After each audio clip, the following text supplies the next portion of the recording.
Combinations and permutations. Our objective is to solve problems involving combinations and permutations. Who uses this? Security companies use permutations to create many security codes using a limited number of digits or letters. Let's start with some vocabulary. A compound event consists of two or more simple events, like a rolled number cube landing on 3 and a coin landing on heads. A combination, the order does not matter. Meaning if you had A, B, C, and D, as long as you had those 4 letters, it doesn't matter what order they're in. As long as you have them, then you're good to go. In a permutation, the order does matter. So that takes into account if you had A, B, C, D. It's different if you had B, A, D, C or C, D, B, A. The formula. The number of combinations of n things chosen r at a time.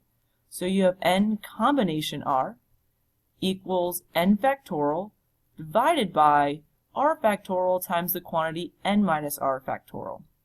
So this is what you would use if you're dealing with a combination, an event where the order does not matter.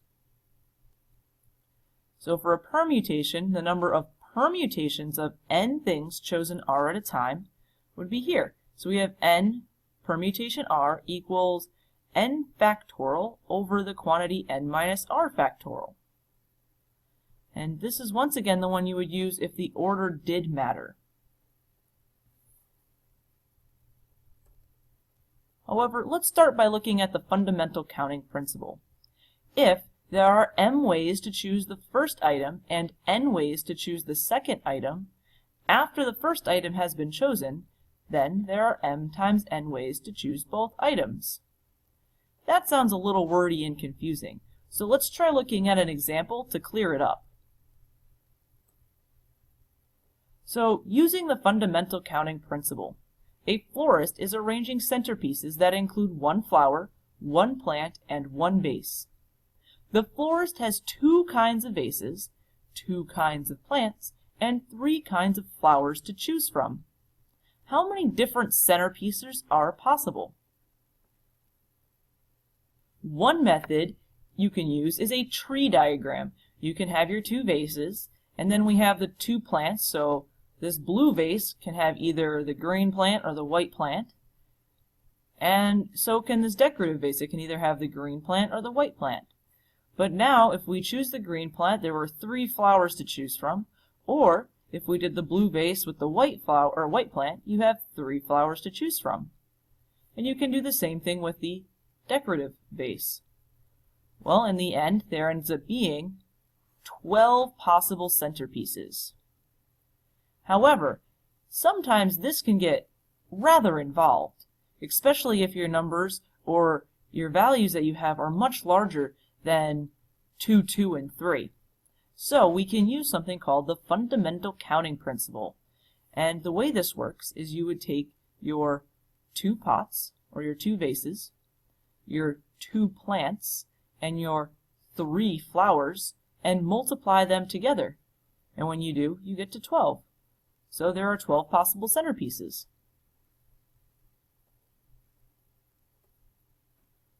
So now let's look at finding permutations. So Lee brings 7 CDs numbered 1 through 7 to a party. How many different ways can he choose the first 4 CDs to play? So we're looking at the different orders in which he can choose the first 4 CDs to play. So the order in which the CDs are played is going to matter. So therefore, we're going to use permutation. So your bigger number always goes first. So in this case, we would have 7 permutation, and we're looking at the first 4. So permutation 4. And now we have our n factorial. So our n is 7, so we have 7 factorial over, and then we have n minus r factorial. So let's simplify our bottom. So we're going to start with parentheses first. So we end up with 7 factorial over 3 factorial. Some of you may be wondering, what is this factorial? In case you've never seen it before, a factorial is when you take the number and you multiply it by all of its previous numbers. So, for example, we're going to do this down here. So if we had 5 factorial, that's the same thing as saying 5 times 4 times 3 times 2 times 1. And in this case, we'd have 120. So for 7 factorial, this is like saying 7 times 6 times 5 times 4 times 3 times 2 times 1. And our 3 factorial would be 3 times 2 times 1. Now we want to simplify. So notice how on the top and the bottom we have a 3, we have a 2, and we have a 1. So we can cancel those out. Now all we're left with is 7 times 6 times 5 times 4. And when you multiply those together, we end up with 840. Therefore, there are 840 different ways Lee can choose to play the 4 CDs, because the order in which he's choosing to play them matters. Let's try another example. How many different ways can 9 people line up for a pitcher? So we're taking 9 people and then we're going to switch them around, and we want to see how many different ways we can line 9 people up. So in this case, we're going to have 9 permutation 9.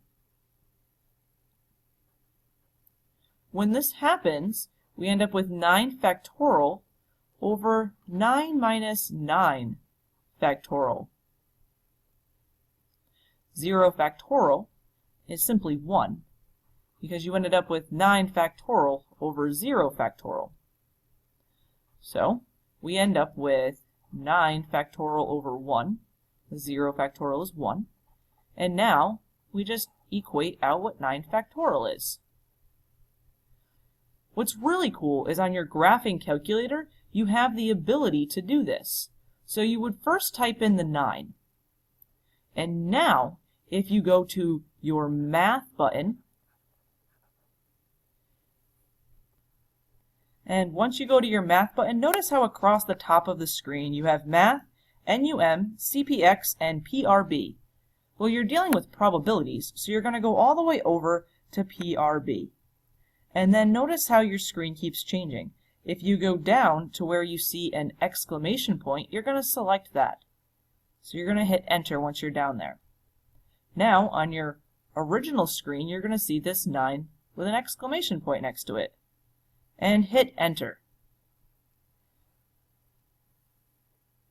When you do, you end up with 362,880. So there are 362,880 ways to take 9 people and line them up for a pitcher.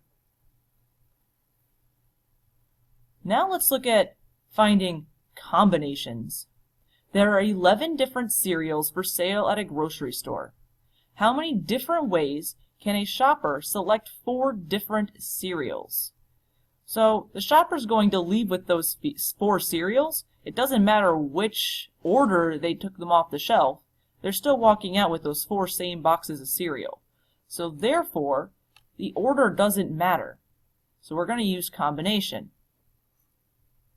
So we take our larger number first, and we have 11, choose 4. Alright, so we have 11, combination 4 here, and normally we'd fill out our formula. So we'd have 11 factorial over 4 factorial times 11 minus 4 factorial, and we'd simplify this. However, you can now use a calculator to do so. So, remember how you went to the Math button on your calculator, and then you went over to your PRB? Sorry, I wasn't writing all that well. So if you go to your math and you go over to your PRB, you can see that you have an NPR and an NCR. Well, since we're dealing with a combination, you're going to be using this one. So to enter this into your calculator, go back to your original screen. You can do so by hitting second quit.